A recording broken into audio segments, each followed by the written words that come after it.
Channel cat chem solution Meerut और NX cam की series हम लोग बना रहे हैं और उसके अंदर लास्ट हमने एक ग्रुप मेलिंग किया था। अगर आपने नहीं देखा है तो आप जाके प्ले लिस्ट में देख सकते हैं। और आज हम करने वाले हैं प्लानर टेक्स्ट। ओके, तो प्लानर टेक्स्ट हम लोग करने वाले हैं। प्लानर टेक्स्ट की सबसे खासियत क्या है कि आप जो भी टेक्स्ट लिखेंगे वो प्लानर सरफेस के ऊपर ही होगा। इसलिए मेनली हम इसको किसी प्लानर सरफेस पे अगर कोई टेक्स्ट लिखना है तब हम इसको यूज़ करते हैं। तो इसीलिए सबसे पहले मुझे टेक्स्ट चाहिए, तो कौन सी जगह पर टेक्स्ट लिखना चाहते हैं तो इसे मैं रोटेट कर लेता हूँ और मैं यहाँ पे टेक्स्ट लिखना चाहता हूँ। तो इसके लिए आपको एक पोजीशन चाहिए और पोजीशन के लिए चाहिए मुझे पॉइंट। तो मैं पॉइंट लेता हूँ और पॉइंट मैं लेता हूँ पॉइंट ऑन फेस करने से आप इस फेस पे कहीं पे पॉइंट बना पाएंगे और मैंने क्लिक कर दिया। ओके, पॉइंट पे आ गया है। ये पॉइंट मुझे क्या बेनिफिट देगा, मेरा जो टेक्स्ट आएगा वो टेक्स्ट आपको यहाँ से ही ये नोट ही लेना है। इसके अलावा आप कहीं से नहीं ले सकते। आप यहाँ से टेक्स्ट लेंगे नहीं काम करेगा, आपको ये ड्राफ्टिंग टेक्स्ट ही चाहिए जो कि यहाँ पे दिया हुआ है। यहाँ से लेंगे नोट और नोट में जाके आप कुछ भी नोट इसके ऊपर जो लिखना चाहते हैं, पार्ट का नंबर हो सकता है जैसे चेसिस नंबर होता है या मटेरियल का जो आईडी होती है वो डाल सकते हैं। तो कोई भी टेक्स्ट अगर इसके ऊपर हम लिखना चाहते हैं वो हम ले सकते हैं। तो अभी आप देखेंगे तो ये हमारा इस टाइप से आ रहा है टेक्स्ट। ओके, टेक्स्ट हमारा आ रहा है और इस पॉइंट पे चाहिए तो ये अभी तो प्रॉपरली आ नहीं पाएगा। तो मैं क्या करता हूँ, एक तो इसे वर्टिकल टेक्स्ट कर देता हूँ तो वर्टिकली आ जाएगा। एक दूसरा टेक्स्ट का जो फॉन्ट है, आप यहाँ से सेटिंग में जाइए और सेटिंग में जाके यहाँ से आप टेक्स्ट ले सकते हैं। किस टाइप का टेक्स्ट आपको चाहिए, टेक्स्ट चेंज कर लेते हैं। टेक्स्ट की हाइट अगर आप चेंज करना चाहते हैं तो यहाँ से मैंने इसकी हाइट भी चेंज कर दी है। इसको आप फिर रेगुलर ही आता है, इसमें तो रेगुलर के अलावा कुछ है नहीं।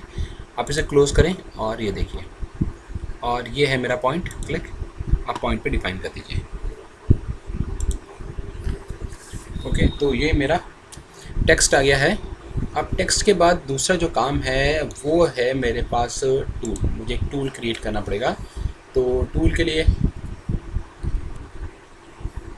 टूल के अंदर मैं ये बॉल मिल का ही एक टूल ले लेता हूँ और ओके, और टूल का डायमीटर मैं 1 mm का रखता हूँ और टेपर एंगल मैं डिफाइन कर देता हूँ। टेपर एंगल मैंने यहाँ से कर दिया 15 डिग्री। ओके, 15 डिग्री का ये मेरा एक टूल आ गया।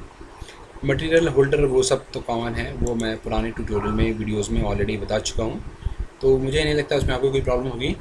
और ये क्योंकि मेरा पुराना वाला है तो वर्कपीस ऑलरेडी डिफाइन है। यहाँ पे जो भी मेरा IPW बचा होगा वो मैं उसके ऊपर ही इसको काम में लेने वाला हूँ। तो आप अगर चाहें तो इसे जो IPW है उसको शो करा सकते हैं। तो IPW आपका लोड हो सकता है, आएगा, अभी लोडिंग चल रही है।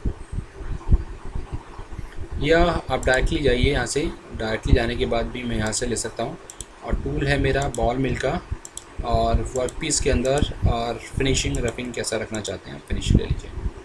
और यहाँ से ये देखिए, ये जो आ रहा है ड्राफ्टिंग टेक्स्ट है। अगर आपने यहाँ से टेक्स्ट नहीं लिया होगा तो ही सिलेक्ट होगा, अगर कहीं और से बना के लाएंगे तो आपका सिलेक्शन में नहीं आ पाएगा। स्पेसिफाई फ्लोर में चले आइए। इस फ्लोर हमारा ये वाला है और कुछ नीचे ले लेता हूँ। 1 mm मैंने नीचे ले लिया है। और यहाँ से डेप्थ कितनी होनी चाहिए ये वो है, आप ले लीजिएगा। डेप्थ ऑफ कट ज़्यादा डीप है तो उस केस में हम इसको ले सकते हैं। और कटिंग में, नॉन कटिंग में एज सच आपको कुछ नहीं लेना है, सब कुछ सेम ही है। अगर आपका मल्टीपल टेक्स्ट है तब आप इसको चेंज कर सकते हैं डेप्थ और फर्स्ट और डेप्थ वाले में, जो मैं ऑलरेडी डिस्कस कर चुका हूँ पुरानी वीडियोज़ में, कई बार मैंने बताया है। अब आप इसे क्लिक करिए और कर दीजिए यहाँ से जनरेट, तो जनरेट हो जाएगा ये। और ये देखिए,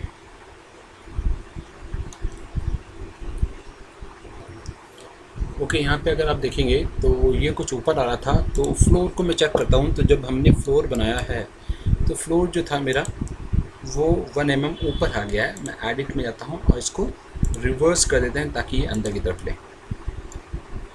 ओके, और फिर यहाँ से आप जनरेट करेंगे तो, लेकिन आपको शो नहीं हो रहा है, शो नहीं हो पा रहा है। अगर आप यहाँ से भी लेंगे ना, इसे वेरीफाई करेंगे तो वेरीफाई में आपको रीप्ले में कुछ दिखाई देने वाला नहीं है। आप 3D डायनेमिक में जाएंगे तो भी कुछ भी आपको एज सच इसमें भी दिखाई नहीं देगा। ठीक है, अगर आप इसको प्रॉपरली देखना चाहते हैं या तो आप 2D डायनेमिक में जाएं, 2D डायनेमिक में दिखाई देगा। अदरवाइज़ आपको पार्ट को हाइड करना पड़ेगा that time only you can see it properly. Okay, तो ये देखिए अभी चल भी नहीं पा रहा है। तो मैंने क्या किया, उप्स ये बंद हो गया, मैं दिखाता हूँ। ओके, तो ये अभी 2D डायनेमिक शो नहीं कर रहा है, तो आप इसे ओके करिए, ओके करिए। और हम क्या करते हैं, इस पार्ट को कर देते हैं हाइड। अब पार्ट हाइड होने के बाद और टेक्स्ट को भी हाइड कर दीजिए। अब अगर मैं इसे लेता हूँ और सिमुलेट में 3D डायनेमिक के अंदर ही अगर मैं इसे सिमुलेट करूँगा, तो पहले प्ले करिए, देखिए ये दिख रहा है आपको कैसे चल रहा है। आप इसमें जाएंगे और इसमें भी लेंगे तो आपको यहाँ पे भी अब ब्लैंक, अब देखिए इसके अंदर पॉसिबिलिटी नहीं आई है, ये बहुत गलत बन रहा है। ठीक है, ये मुझे लग रहा है कि इसने प्रॉपर्ली कैलकुलेट नहीं करा है, इसलिए कुछ गड़बड़ है। आप इसे ओके करें और रीजनरेट दोबारा से करते हैं एक बार इसे, और फिर वेरीफाई में जाते हैं और यहाँ पे स्पीड स्लो करके मैं फिर देखता हूँ कि अभी भी प्रॉपर्ली नहीं कर रहा है, ये कुछ गलत तरीके से कट कर रहा है, तो इसको हमें चेक करना पड़ेगा। तो इसे ओके करता हूँ। तो मैंने क्या किया है, इन्हें दोबारा से रीजनरेट किया है और उसके बाद मैं इसे करके देखता हूँ। तो ये यहाँ पे आ रहा है और टूल अभी मेरा बड़ा है, और टूल को आप अपने अकॉर्डिंग कस्टमाइज़ कर सकते हैं। मैं ऑलरेडी डिस्कस कर चुका हूँ टूल के लिए, ये नहीं चल पा रहा है। ओके, ये तब वर्क करेगा जब एक बार सिस्टम को मैं स्टार्ट करूँगा NX को, उसके बाद वो वर्क करने लगेगा। ठीक है, तो ये था हमारा आज का ट्यूटोरियल। अगर आप चाहते हैं तो इसके अंदर एक काम कर सकते हैं, जो बॉल मिल का टूल है इसको मैं थोड़ा सा और छोटा करता हूँ, इसका हेड। ओके, और फिर से हम इसे जनरेट कर लेते हैं और फिर वेरीफाई करेंगे।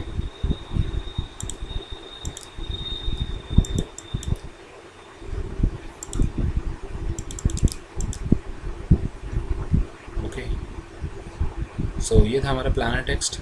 सो होप आपको प्रॉपर्ली समझ में आ गया होगा। कोई भी क्वेरीज हो तो आप कमेंट कर सकते हैं। So thank you and keep subscribe our channel.